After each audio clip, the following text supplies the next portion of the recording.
ቅድስት ነው። ሶስት እህትማማቾች አሉ። የመጀመሪያዋ ማርያም ትባላለች። የሰሎሜ እናት። የማን እናት? አዎ አይዟችሁ። የማርያም የማን እናት? የሰሎሜ እናት። ሶፊያ የኤልሳቤጥ እናት። የማን እናት? ሐና የድንግል ማርያም እናት። እነዚህ እህትማማቾች ናቸው ሶስቱ። በጣም ያስቀናል ሶስቱ። እንግዲህ በዚህ አንጻር ደግሞ ማርያም ሰሎሜን ወለደች፣ ሶፊያ ኤልሳቤጥን፣ ሐና ቅድስት ድንግል ማርያምን፣ አሁን እንደገና ኤልሳቤጥ ቅዱስ ዮሐንስን፣ ድንግል ማርያም ደግሞ አሁን ኤልሳቤጥ የጌታዬ እናት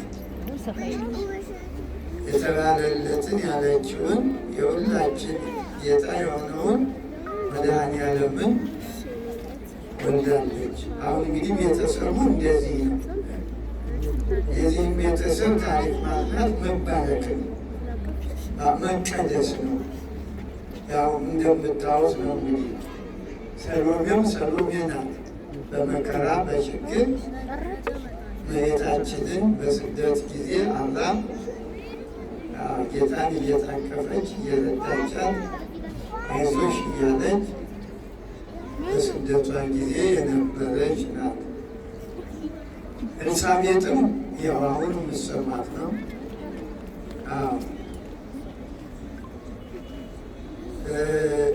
በሉቃስ 1 ከቁጥር 5 ጀምሮ ሙሉ ታሪካቸው የባለቤቷን እሷም ሁለቱም ጻድቃን ብሎ ጽፎታል። ሁለቱም ባለቤቷ ዘካርያስም ቅዱስ ካህን ነው። እሷም ደግሞ ወክልኤሆሙ ጻድቃን እሙንቱ በቅድመ እግዚአብሔር፣ በሰው ፊት አይደለም በእግዚአብሔር ፊት ሁለቱም እውነተኞች ነበሩ።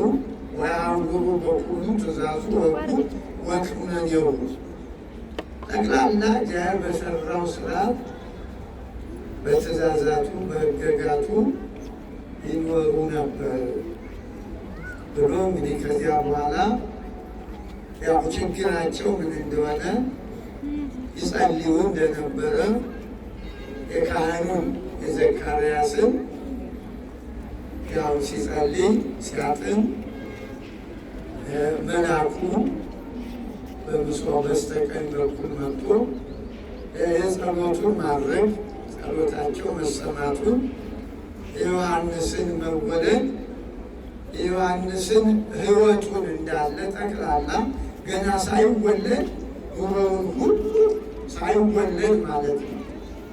ዳረኛ ተወልዶ በድግሪ ተመርቆ ኑሮው ጠፍቶ ገና ሳይወለድ ምን እንደሆነ እንዳለ በስዕል መልክ ገልጦታል። እዚያ በኋላ ያው ቅድም እንዳልኳችሁ ኤልሳቤጥ አሮጊት በዕድሜዋ ሽመገለች ስለነበረች ዘካርያስ ተፈተነ። እወልዳለሁ ትወልድልሃለች ሲለው እንዴት ኤልሳቤጥ አርጅታለች፣ ባለቤቴ ፍጹም አሮጊት ሆናለች፣ እንዴት ነው ብሎ ነገሩ የሚገርም ነው። አንደኛ ትልቁ አባት ትልቁ ካህን፣ ሁለተኛ ታዲያ ጸሎቱ መልሱ ሲመጣ ላለመቀበል ነው የሚያሰኝ ነው። እንግዲህ ሰው ከጸለየ የጸሎቱ መልስ ከመጣ መቀበል ነበረ እና እንዴት የሚል ነገር መጣበት። እንዴት የሚል በእግዚአብሔር ስራ አይሰራም። ፈተና በእግዚአብሔር ቤት እንዴት የለም። ይሁን ካለ እንደ ቀደሙ እንደ ወላዲተ አምላክ ይደረግልኝ ነው መልሱ። ከዚያ በኋላ ያው እኔን አታውቀኝም ወይ? ትልቅ አንጋፋ አረጋዊ ካህን ነህ፣ እኔን ገብርኤልን አታውቁ? በትንቢተ ነቢያት በነ ዳንኤል በነ እንዲሁ የነበርከው የለም አለ። ማን መስዬ ነው ብሎ ራሱን ገለጠለት። አነ ውእቱ ገብርኤል ዘእቀቡም ቅድመ እግዚአብሔር፣ እግዚአብሔር ፊት የምቆመው ባለሟሉ መልእክተኛ ገብርኤል መሆኔን አታውቅም? እንዲህ ከሆነ የጉዳዩ እስከሚሆን የምስራች የነገርኩህ እውነት ሆኖ እስከምታየው ዲዳ ሆናለሁ። እንዳይናገር ያው ገዘተው። ከዚህ በኋላ ዲዳ ሆነ፣ መናገር አልቻለም። ያዋላ እዚያው ቤተ መቅደስ ቆየ። ህዝቡም ካሁን ይወጣል እያሉ እየጸለዩ ቢጠብቁ ምን ገጠሙ አባታችንን? እንዲሁ መልአክ ቀሰፈ፣ ባላወቀው ኃጢአቱ ምንድን ነው እያሉ በውጭ ጸልዩ ነበር። ከዚያ በኋላ ዲዳ ሆኖ ወጣ። ምንም መናገር አይችልም። ህዝቡን ታረቁ። አንድ ነገር በቤተ መቅደስ እንደተከሰተ ያው በጥቅሻ ነው፣ በሌላ ምንም ለህዝቡ የሚሰጠው መልእክት የለም። አሁን ከሁለት ቀን በኋላ ባለቤቷ ቅድም አርግታ አፍኝታ ያላት ጸነሰች። ያን ጽንሱን ለ5 ወር ደበቀች። ወከበተ ጽንሳ 5 አውርሃ እንዘ ትብል ከመዝ ረሴኒ ሊተ እግዚአብሔር የአይትት ዝንባቤ እምሰሩ። በጣም ሰርፕራይዝ ሆነች። እንዲህ ያደረገኝ አለች ራሷ። እንዲሁ ገረማት። እንደዚህ ነው በዓል ሲያከብሩ እግዚአብሔር ባደረገልን ነገር እየተደነቁ ነው በዓል ማክበር። ከዚህ በኋላ ባሏ ዲዳ ሆነ። ልማና ሀሳብ አትገልጥ። እሱ በጣም ችግር ነው። በቤት ምንም ሰው የለ፣ አሮጊት ናት። በዚያ ላይ ልምድ የለም። እንግዲህ ነፍሰ ጡር ሆኖ ሰው ነፍሰ ጡር ሲሆን ያው ታውቃላችሁ እናቶች የማያምረው ነገር የለም። አዎ አንዳንዴ ጭቃውን እንኳን ግድግዳውን በጥፎ ይበቅጣል ይባላል። እንግዲህ ሰው ሲያደርግ ያው ምን ወለዳችሁ ታውቁታላችሁ። እና በጣም ችግር ላይ እያለች እመቤታችን ወደዚያ ቤት ሄደች ነው ወደ ዘካርያስ ቤት ሄደችና ሰላም አለቻት። ወአምሃታ ለኤልሳቤጥ ወአት ቤተ ዘካርያስ፣ ወደ ዘካርያስ ቤት ገባች። ወአምሃታ ለኤልሳቤጥ፣ ኤልሳቤጥን እንዴት ነሽ አለቻት። እና ይህ አዲስ ድምፅ ስትሰማው እንደው ውስጡ ያ 6 ወር የሆነው ዮሐንስ ሽሩ ማለት ገና ተስሎተ መልክ በቅጡ እንትን ያላለው ተንፈራገጠ ይላል። መንፈስ ቅዱስ በኤልሳቤጥ ሞላባት። መላ መንፈስ ቅዱስ ላይ ለኤልሳቤጥ በከላት በአቢይ ቃል። እንግዲህ ምንም ትምህርት የላትም፣ አሮጊት ናት። መንፈስ ቅዱስ አደረባት። አሰምታ ዘመረች።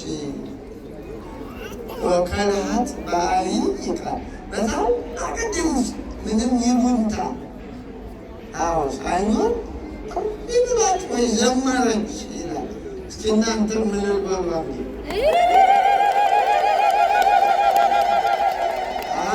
ያው እንደ ኤልሳቤጥ ነው እንጂ ኤልሳቤጥን ቡርክት አንቲ እማንስት፣ ቡርክት አንቲ እማንስት። መዝሙሩ ያ ነው። ቡርክት አንቲ እምአንስት ከሴቶች ሁሉ የተለየች ብለው ነገሩ ከፍጥረት ሁሉ ነው። ግን ለጊዜው ባለው በጾታው ከሴቶች ሁሉ ተለይተሽ የተባረክሽ ነሽ። መርገመ ሥጋ መርገመ ነፍስ የሌለብሽ በረከተ ሥጋ በረከተ ነፍስ እያማለልሽ የምትሰጪ ወቡሩክ ፍሬ ከርስኪ። ቡርክት አንቲን ላይ ገብርኤል ነበር የጀመረው። አሁን ደግሞ ከገብርኤል በላይ ጨመረችበት። ወቡሩክ ፍሬ ከርስኪ የማኅፀንሽ ፍሬ። መርገመ ሥጋ መርገመ ነፍስ የሚያርቅ በረከተ ሥጋ በረከተ ነፍስ የሚያድል ብላ ዘመረች። አሁን እንግዲህ በዚህ ጊዜ ነው ወደ እኔ ማነኝ እዚህ ላይ ነው። አሁን እንደው እኔ ማን ሆኜ ነው? ማንነቷ ታያት።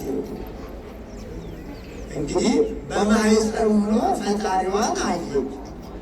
የመንፈስ ቅዱስ ስራ ነው።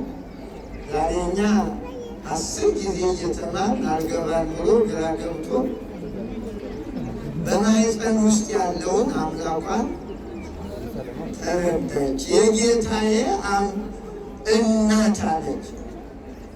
አሁን እንግዲህ በዓሉ ይሄ ነው። ሁሉን የሚያካትትልን ኤልሳቤጥ አለች፣ ወላዲተ አምላክ አለች፣ ልጇ አምላኳ ፈጣሪዋ የእኛም የእሷም ጌታ አለ። እንግዲህ በዓሉ በዚህ እንዴት ነው መከበር ያለበት? ሁሉንም እንድናይ የተሟላ ማለት ነው። ስንጀምርም እንደዚህ መዘመር ያለብን እና እንግዲህ ዛሬ ያው የትንሣኤዋ የዕርገቷ በዓል ነው ከሚከበረው። ሱባኤውን ያው አውቁታላችሁ። 2 ሱባኤ ነው። ከነሐሴ 1 ጀምሮ እስከ ትናንት እስከ 14 ድረስ ያው ሐዋርያት እንግዲህ እመቤታችን ታሪኩ ቢደጋገም ጥሩ ነው ለምዕመናን። ጥር 21 ቀን አረፈች ይላል። በ64 ዓመቷ 64 ዓመት ትንሽ ናት። ይህም ሁሉ ድንቅ ነገር የሰራች ለድነት ምክንያት የሆነች አምላክን በድንግልና ጸንሳ በድንግልና የወለደች 64 ዓመት ቢኖሩ በጣም የሚገርም። 64 ዓመት ትንሽ ነው። አሁን ብዙ ሰው ከዚህ የሚያለፈ ይኖራል። እርግጥ ይበልጠው ወጣት ነው የሚታይ ቢሆንም 64 ትንሽ ነው። ከሰራችው ስራ ማለት ለዓለም ካበረከተችው ለሰው ልጆች እናት ከሆነችበት አንጻር ሲታይ ምንም ትንሽ ነው። 80 ዓመት ኑሮ ምንም ሳይሰሩ ሆነ ሲሞቱ ብቻ ለካላንደር እድሜያቸው ይቆጠራል። ሲሞቱ ብቻ ወላዲተ አምላክ ግን ይህም ሁሉ ለዚህ ሁሉ መሰብሰብ ምክንያት የዚህ ሁሉ ናት። የኖረችበት እንደ ሰው 3 ዓመት ነው። በጣም ይገርም። ከዚያ በላይ ያለው ምንም የስለት ልጅ ናት። በ3 ዓመቷ ወስደው ለቤተ መቅደስ ነው ለካህኑ ለሕዝቡ የስለት ልጅ ናት። ሴት ብንሆን መሶበ ወርቅ መጽሐፍ መጋረጃ የምትፈትን ብለው ተሳሉ። ወጥ ሰርታ እንጀራ ጋግራ ልብስ አጥፋ አጥራ ታገልግለን አንልም ብለው ካረግ ካፈ ያገኟት ልጃቸውን ወስደው እግዚአብሔር ሰጡ የሚገርም እምነት። አሁን እኛ ጧፍ ይዘን መጣን ብለን ወገባችን ቁርጥ ይላል አመን ብለን ልጃቸው ስሙ ሳይጠባ ቅድም የዝማሬ ቅድስናዋን ሁለት ወጣቶች ሲያዜሙ በጣም ጥሩ ዲያቆናት ናቸው። እናንተ የቅርቡሞቹ እዚህ ናቸው። ሰይ እንደወለድ ባሉ ናቸው። ሁለታቸዎች የቅድሞ ልጆች ሁለቶቹ ደግሞ አሁን ሰበር ዜና ወንድማማች ናቸው። ምን የተባረከ ማት የትቀራለ የለም ዳኝ ጓደኛ ጥረው ማነሱ ችጉቤል አንተስ ማቴዎስ ወይ አንቸኩል ገና እንዳዩ ትደረጋለ የታለ ማቴዎስ ናለ ኪሩቤል ነው። ኪሩብ ነው። ኪሩቤል ብዙ ነው። ኪሩብ ነው ማለት ኪሩቤል ሩራን ነው። ኪሩብ ነው ሲንግሉ እንግሊዝኛ ሲጠቀስ ፈገግ ይላል። አሁን አንድና ብዙ ማለት አሁን ያስቃል። የታለ ኪሩብ ና እንጂ ኪሩብ ናንተ ማለት ወላጅ ማለት በእውነት እንግዲህ መማሪያ ናቸው። ደግሞ ጉራሯቸው ከፊደሉ ጋር መዋሃዱ በጣም የሚገርም እንዴት አድርገው እዚህ ነው የተማራችሁ ጀምር ማነሱ ናቸው። እውነትን የተባረኩ ናቸው። እንዲህ ነው ይኸው አይሁድ ለዚህ ቦታ ሰው ጨቁማል ወለው ይሄ ነው እንግዲህ መጥሜንታ የተባረከው ባለ እውነታ ለዚህ ህዝብ ማለት ነው። የሚገርመው ችሉ ጠፋ የት እንደሄደ እዚችን አረሙ ትምህርት ወንጀሉ እንድዘምሩ እኔ አሁን ቅድም ይጉራሯችሁ ቅኝቱ በጣም ነው እንትን ብልጓ እያላችሁ በቤተ መቅደስ የነበረውን ህይወቷን አዎ ጸቃዊ ውእዝም ከናፈርች እያሉ ወለላ ከአንደበትሽ ከናፈሪያ ፍቅር ቅድስናዋን ሲናገሩ ነበር እና ያ ጊዜ እኔም በጣም አደምጥ ስለነበረ አይ እኔንስ እግዚአብሔር ዲያቆን ያደረግልኝ ነበር። እንዲያው ከዲያቆን ከሆኑ የግድ አባብዬ ዲያቆናት አደርጋለሁ ስል ስለቴ ሰምሯል እልል በሉ።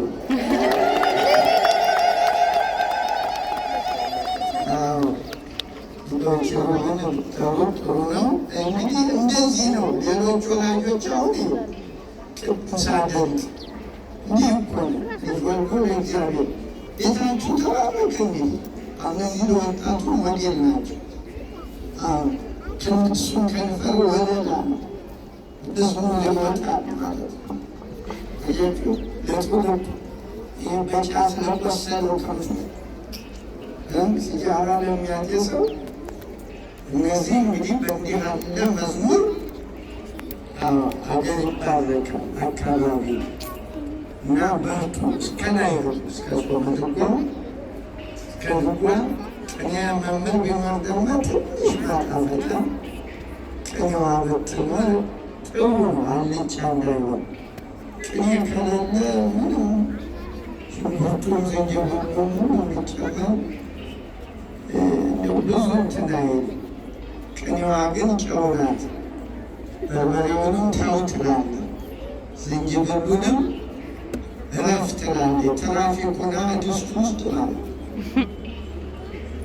ጨው ከሌለው ዝም ብሎ ማለት ያው አዎ። እና ቅኔ እንግዲህ ጌታ ይትባረክ እንደው ግዕዝ ካላቸው ነገር ጉባኤ ቃና ቢማሩ የመምህር ካለ የመምህሩ እንዲሁም ታይትላለቅ በቅኔው በኩል ደግሞ